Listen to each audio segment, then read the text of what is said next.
아베는 네. 한일 관계를 망친 역사의 제1호. 꿈만 마음에 안 들면은 서로 끌어내리고 자기가 총리하고 싶은 거예요. 총리하는 게 꿈이지 일본의 정치 잘 되는 거 꿈이 아니에요. 야스쿠니 신자를 총리가 가잖아요. 한국, 중국 들고 일어날 거고 가장 강력한 게 뭘까요? 미국에서. 우익 중에 넷우익이라고 있잖아요. 넷우익. 그건 뭔가요?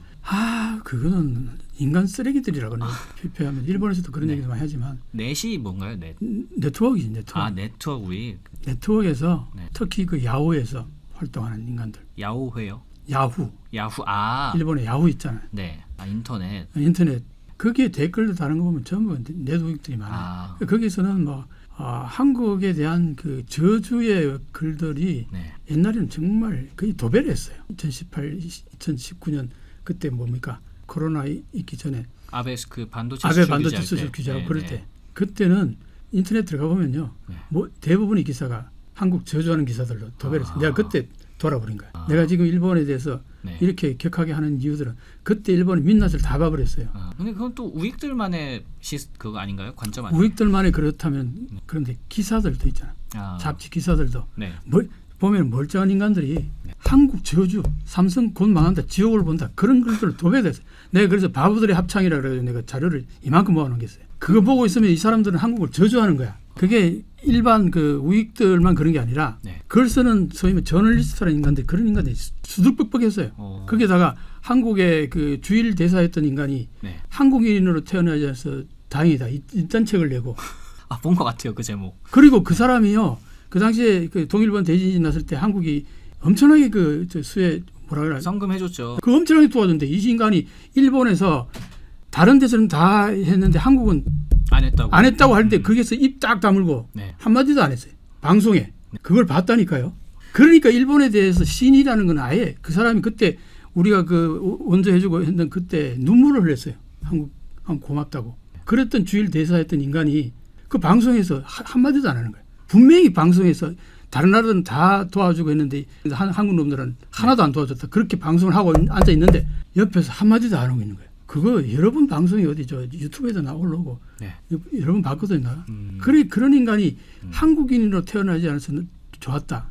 이게 어떻게 보면 그 반한을 자기 정치적인 어떤 그러니까. 도구로 이용하는 거잖아요. 그러니까 그걸로 인해서 돈을 엄청 버는 거죠. 네, 돈도 벌고 표도 받고 뭐 이렇게 하는 거잖아요. 돈 버는 거예요. 돈. 돈. 그때 그 당시에 한국 혐한 책 쓰면 무조건 20만, 40만. 네. 책 한 권에 40만 부 나가면요. 네. 일본에서는요. 책을 안 본다 해도 나이 든 사람들은 책을 다 봐요. 그리고 그 사람들이 특히나 그 당시에 혐한에 대해서는 완전히 그 뭐라나 마약 같은 느낌이 있어요. 그러니까 막 자극적이고 막 도파민 나오고 보면 왜냐하면은 일본이 그때 계속 그냥 꼬꾸라지고 있는 상황이잖아요. 네. 자기들이 옛날에 살 때는 저편에서 넘버원 소리 들었는데 지금 보니까 한국보다 못하다는 얘기가 나오고 하니까 부글부글 끓는데 누군가가 한국 형편없다, 한국 곧 망한다 막 글 써주니까 그걸로 위로가 되는 거예요. 그 사람들의 그 정신적인 공허함이 그걸로 다 채워졌다 이런 얘기를. 그러니까 학술지에서 그런 글들이 꽤 나왔어요. 이게 어떤 심리에서 나올까? 우리 아버지 같은 이 세대들이 왜 여기에 혐한이 이렇게 침잠할까? 정신적인 공허감을 그걸로 채운다 이런 얘기를. 그런 어떤 그 혐한이 지금 자민 단계랑 괴를 좀 같이 하나요? 아베가 총리할 때는 혐한을 막 완전히 군부를 뗐어요. 그리고 아베가 계속 그 총리를 한 거예요. 혐한만 하면 인기가 올라가. 그 당시에 중국하고 한국 두들겨 패면 팰수록 인기가 올라가. 그러니까 그거 하나로 아베는 8년을 총리를 한 거예요. 그래서 내가 아베는 한일 관계를 망친 역사의 제1호 정치가라고 내가 보는 거예요. 어떤 내두익들이 정치인도 있을 거고 이게 미디어도 있을 거잖아요. 신문들, 그럼요. 언론사들. 그런 사람들이 정부가 잘못했을 때 이게 막 정부에 대한 비판의 글을 쓴다거나 이런 거는 좀 없나요? 없다고 보면 돼요. 그럼 무조건 옹호 쪽이에요? 뭐 마이니치 이런 쪽. 예를 들어서 아사히 신문이 좀 비판적으로 하잖아요. 마이니치 신문하고. 그 아사히 신문, 마이니치 신문이 아베 총리할 때 완전히 박살이 났어요. 우익들 동원해가지고 아사히 신문 거의 막 그냥 린치를 가했다고요. NHK도 사실은 NHK는 그래도 공영방송으로 상당히 그 신뢰도가 높고 그랬단 말이에요. 아베가 들어가가지고요 최고의 우익 그 그 작가를 NHK 사장을 앉혀버려요. 그 완전히 NHK를 절단을 내버린 거예요. 지금은 물러났죠. 지금은 이제 물러나가지고 요번에 정당을 하나 만들어가지고 거기서 또 국회의원 몇 명 냈더라고요. 극우정당이. 그 사람이 그 뭐라 그런지 알아요? 여성들이 애 안 낳으면 저기 자궁을 드러내야 된다. 그 얘기했던 사람. 그게 일본의 현실이에요. 그렇게 해가지고 언론까지 장악해버리면은 뭐 이제 그러니까 일본이 국민들한테 아베 있는 동안 일본은 그냥 한마디로 저기 선진국에서 우 미끄러져가지고 완전히 이상한 나라로 완전히 꼬라박아 버린 거죠. 내가 그래서 지금 이렇게까지 얘기하는 이유가 내가 유학할 땐 정말 일본은 괜찮은 나라였어요. 그리고 지식인들도 보면은 품위도 있고 굉장히 여유도 있고 배울 게 굉장히 많았어요. 근데 2019년 가서 보니까 이게 무슨 나라야. 완전히 아베가 그냥 말아먹고 있다 한마디로. 그러니까 이게 그 내우가 많아지면은 바깥으로 계속 화살을 돌려가지고 그렇죠. 결집하는 그런 게 있잖아요. 바로 그거예요. 아베는 그렇게 해서 한국 두들겨 패고 중국 두들겨 패는 걸로 일본의 그 소위 말하는 마취를 시킨 거예요. 그 고통을. 그러니까 그게 그렇게 10년을 가버리면 어떻게 될 것 같아요? 완전히 망가지는 거죠. 내가 지금 뭔가 아픈 게 있으면은 몰피만 맞아가 안 되잖아.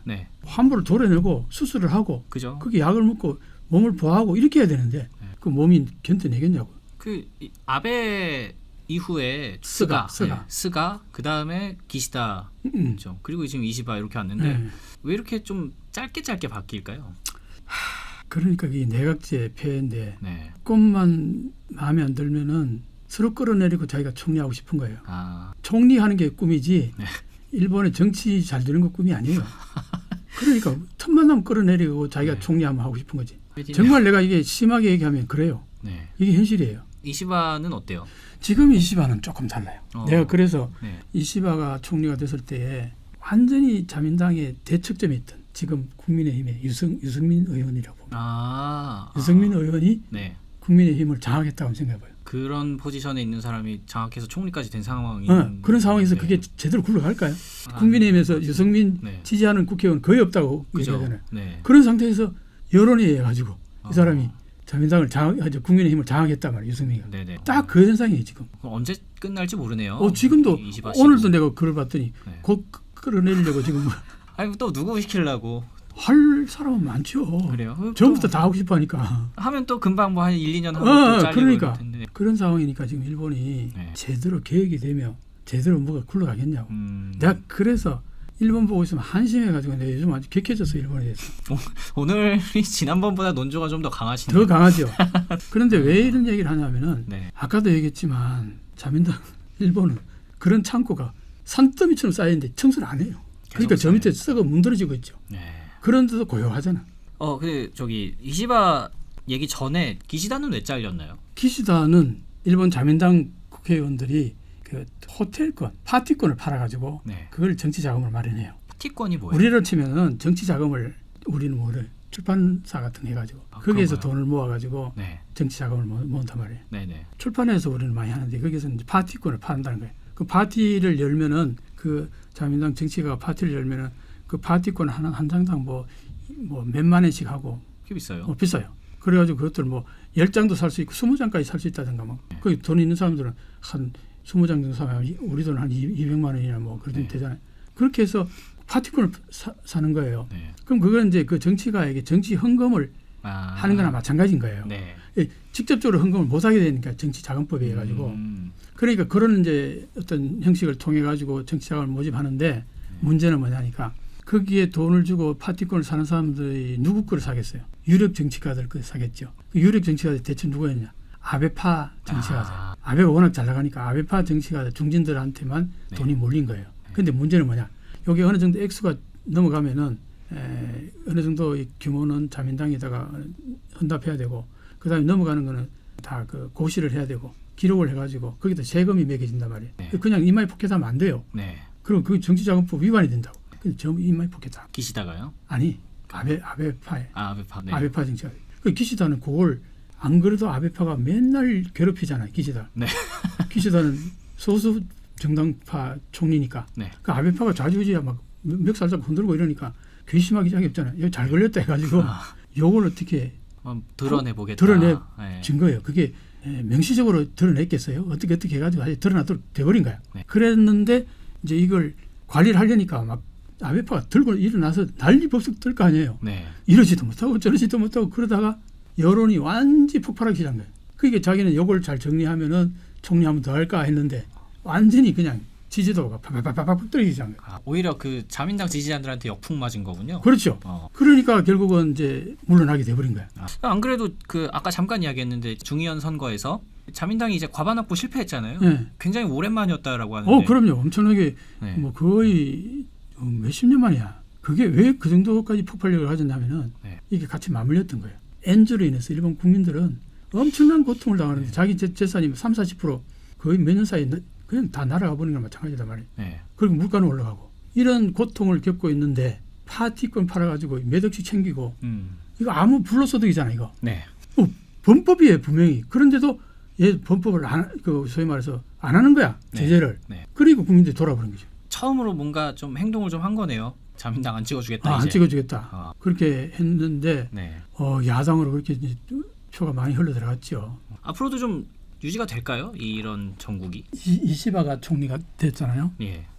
이시바는 자민당을 계속 비판해왔다고, 특히 아베를 계속 비판해왔다는 거예요. 자민당 내에서 네. 한 마리 외로운 늑대였던 거예요. 그죠. 아까 유승민 같은 포지션이다. 유승민 같은 포지션이었단 말이에요. 그러니까 자민당 내에서는 그 당시에 아베는 절대 그 황제나 마찬가지였단 말이에요. 네. 그런데 이 사람은 막 계속 아베를 비판하네.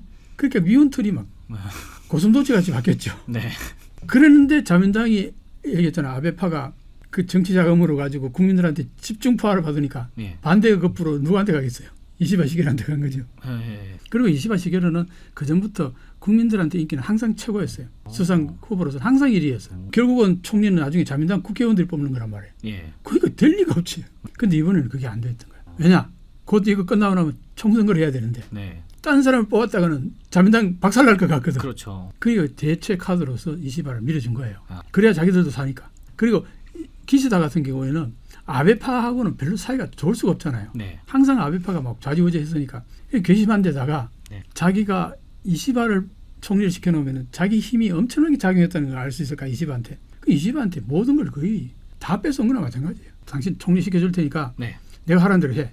이시바가 총리하고 싶은 거야 이번에 마지막에. 그러니까 다 들어준 거야. 자기 표 주는 사람한테. 그래가지고 총리 되자마자 그동안 자기 주장했던 거 전부 180 다 뒤엎어서 얘기를 했어요. 그래가지고 초기에는 3개월도 못 간다고 그랬어요. 지금까지 했던 얘기 전부 뒤집어가지고 거짓말. 저게 거짓말하는 정치가 신뢰가 전혀 안 간다 이렇게 된 거예요. 그랬는데 내가 그때 장담했는 게 의외로 이시바 시기로 넉넉할지도 모른다 내가 얘기했어. 왜 그러냐? 이 사람이 그 상황에서 총리가 될 수밖에 없는 구조적인 게 다 깔려 있는데 이 사람 끌어내리면 그럼 처음부터 이 사람 총리를 안 시켰지. 그게 가능하다면. 그게 안 되니까 이 사람을 총리를 시킨 거란 말이에요. 그 왜 그러냐면 그 당시에 마지막에 3사람이 남았는데 한 사람이 굉장히 아베파에 가까워. 아베 우익적인 그 색깔이 아베보다 더 우익적이었어요. 근데 이 사람이 이제 우익들한테 인기가 많지. 그랬는데 이 사람이 뭐라고 그러냐면 자기가 총리 되면 야스군 진짜 매년 간다 그랬어요. 야스쿠니 신사요? 야스군이 신사. 반드시 간다 그랬거든. 네. 그러니까 어떻게 됐냐면은 야스군이 진짜를 총리가 가잖아요. 한국, 중국 들고 일어날 거고. 그죠. 가장 강력한 게 뭘까요? 미국에서. 아베도 그렇게 간다 그랬다가 한 번 딱 가고 완전히 바이든 그 당시 부통령이 크게 실망했다 얘기 한마디 듣고 깨갱. 안 갔어요? 그 뒤로는 아예 못 갔어요. 아베 8년 동안 한 번 갔나요? 한 번 갔어요. 그때 엄청나게 막 반드시 자기는 간다 그러고 우익들한테 그렇게 큰 소리 쳐놓고는 한 번 가고는 깨갱 완전히 꼬리 내려버린 거예요. 왜? 미국이 못 가게 하는데 어떻게 가요? 바로 그냥 총리에서 끌어내려져 볼 텐데 미국이 노 하면은 이 사람들은 우리를 치면 국립묘지잖아. 그거 없어요. 국립묘지가 없으니까 그게 안 가면 어떤 현상이 벌어지냐면 국가에 대해 누가 나중에 국가가 어려울 때 국가를 위해서 누가 죽겠냐 이거죠. 그러니까 일본 우익들 입장에서는 그거 없으면은 국가가 성립이 안 되잖아요. 개주군 만들어 버리면은 누가 앞으로 전쟁이 나면 국가를 지키려고 하겠냐 이거죠. 그러니까 우익들은 그거는 반드시 꼭 가서 참배를 하고 당신들이 이 조국을 위해서 목숨 바친 거에 대해서 감사합니다 하고 신호를 보내야 될 거예요. 그게 야스군이밖에 없는 거예요. 야스군이. 그런 거 보고 있으면요. 그러면 왜 그래? 왜 야스군 신자가 하는 거에 대해서 그렇게 주변 국가들이나 미국이 반대하느냐 하면은 A급 전범이 합사됐단 말이에요. 합사된 거 빼면 될 거 아니야. 그건 또 이제 우익들이 용납 못하니까. 융통성이라고는 빵이야, 빵. 그래서 국가가 그렇게 저렇게 어마어마하게 어려움에도 불구하고 그걸 시정을 안 하네. 그러니까 한마디로 일본은 융통성이 없는 나라. 보수. 한국은 융통성이 너무 많죠. 굉장히 빠르죠. 굉장히 신속하고 빠르죠. 이거 아니다 싶으면 바로 바꾸잖아요. 그죠. 근데 일본은 어떤 원칙 하나 있으면은 진짜 고집스러울 정도로 그걸 지키는 건데 그게 물속으로 지금 들어가는 데도 안 바꿔요. 네. 그 아베 유산이 왜 그렇게 뿌리 깊게 자리 잡혀 있나요? 이 일본 정치는. 그게 이제 아베 외조부가 기시 노부스케라고 있어요. 기시 노부스케가 아주 유능한 정치가였는데 A급 전범 용의자였어요. 그러니까 그 집안이 그 동생이 또 총리를 했고 형이 총리를 했고 대대손손 그 집안에 네. 완전히 한마디로 약간 비틀어진 미국으로 치면 케네디가에 가까운 그런 정치가 네. 거기에 손자인 거예요. 아베가. 그러니까 약간 이제 적통이다 뭐 이런 느낌. 그런 우익들의 입장에서는 네. 적통인 거죠. 황제지 황제. 네. 그러니까 아베가 한다 그러면 무조건 밀어주는 거죠. 아베 한 처음에 했다가 네. 1년 만에 그냥 끌어져 내려와가지고 우익들이 엄청 비난했어요. 아베를. 왜 그런지 알아요? 평소에 너 우익적인 인사들하고 잘 어울리고 내가 총리가 되면 막 밀어붙인다 야소리 진다 가고 그랬는데 처음에 총리 딱 되고 나서는 하나도 못한 거야. 네. 왜냐? 주변에서 자민당에서 그 당시에도 당신이 일개 정치가로서의 신념은 그런 걸 다 얘기해도 좋은데 예. 총리로서 그러면 안 된다. 그래가지고 가장 싫어하는 중국에 제일 먼저 가서 네. 중국 주석하고 정상회담하고 엄청 싫었을 거 아니에요.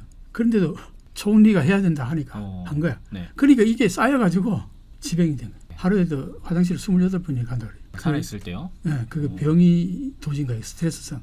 그러니까 아예 업무가 안 되는 거야. 네. 그래서 결국은 이제 총리에서 물러나게 되죠. 물러나고 나서 우익들이 뭐라 그랬겠어요? 너희 총리 시켜주면 뭐 잘하겠다 그러더니 완전히 우리 얘기한 거 완전히 딴 데로 갔잖냐. 엄청 비난을 받은 거예요. 네. 그래서 한 7, 8년 지났나? 그 사이에 와신 상담한 거야. 너 총리 한번 더 시켜줄 테니까 이번에는 잘할 수 있어? 그래. 이번에 시켜줘봐라. 내가 제대로 하지. 그래가지고 총리가 됐어요. 왜냐하면 그 앞에 일본 자민당 총리들이 1년마다 4-5번씩 1년마다 한 번 바뀌었거든. 그러니까 리더십이 다 사라져버리고 없어. 네. 그러니까 이제 아베가 이제 또 한 번 재등판하게 된 기회가 된 거죠. 네. 그리고 나서 재등판했을 때는 진짜 그게 이제 그 아베 8년 본질이 그대로 나온 거죠. 그러니까 처음에는 뭐랄까 되게 유약한 되게 유약하고 좌지우지되고 당신이 개인적으로 정치적인 신념 갖는 거하고 네. 총리로서의 행동 패턴 달라야 한다. 전부 옆에서 다 그러니까 그래야 되는 줄 알았지. 경험이 없으니까. 그것 때문에 자기가 생각했던 거하고 너무 다르니까 스트레스가 많아가지고 병이 그렇게 도졌는데 네. 그 병이 나중에 결국 몇 년 만에 또 나중에 물러나게 되잖아요. 네네. 팬데믹이 있고 막 그러지. 그때 그 병이 또 도졌어요. 스트레스 받아가지고. 그러다가 이제 암살 당했죠. 네. 총 맞아서. 그러니까 그럼 그 8년 동안에 길러진 세력들이 네. 그 아소라든지 사나에라든지 그런 이제 아베파 정치인들인 거죠. 그렇죠. 그 정치가들이 네. 워낙 권세를 부리다 보니까 정치자금법을 지 마음대로 입마에 포켓하고 완전히 한마디로 그냥 부정부패에 그냥 찌들어 있었던 거죠. 그게 과거 아베가 살아있었으면 절대 그게 노출이 안 돼요. 네. 기사가 될 수가 없어. 바로 막아버리고. 장악하고 있으니까. 장악하고 있으니까. 네. 함부로 누가 기사 쓸 엄두도 안 낼 거고. 네. 근데 아베가 죽고 나니까 이제 자민당 내에서 다음 타자가 나와야 되는데 5명 정도 군웅할가하는 네. 서로 싸우니까 이게 단합이 안 되는 거잖아요. 네. 참 이렇게 오늘 일본의 정치에 대해서 쭉 알아봤는데 재밌는 구석들이 많네요. 아직도 좀 더 파보면 재밌는 얘기들 많은 것 많죠. 같은데. 할 얘기가 많죠. 네. 엄청나게 일본이 자민당의 역사인데. 네, 그러게요. 이게 또 다음에 좋은 주제 준비해가지고 예. 궁금한 게 많을 거예요. 그냥 예. 던지면은 막 쏟아낼 테니까 한번. 알겠습니다. 내가 그걸 30년을 연구했는데 그거 묻는 사람이 아무도 없어요. 여기에 대해서 깊이 있는 얘기하면 안 보니까 뭐 안 하는지. 네, 많은 관심 가져주시면 정치 시리즈 또 한번 이어가 보도록 하겠습니다. 이번 영상에서는 굉장히 비판적인 일본 정치 이야기 했는데 다음 영상은 일본의 문화와 관련된 재미있는 이야기 또 준비했으니까요. 또 많은 시청 부탁드리겠습니다. 저희는 여기서 인사드리겠습니다. 감사합니다.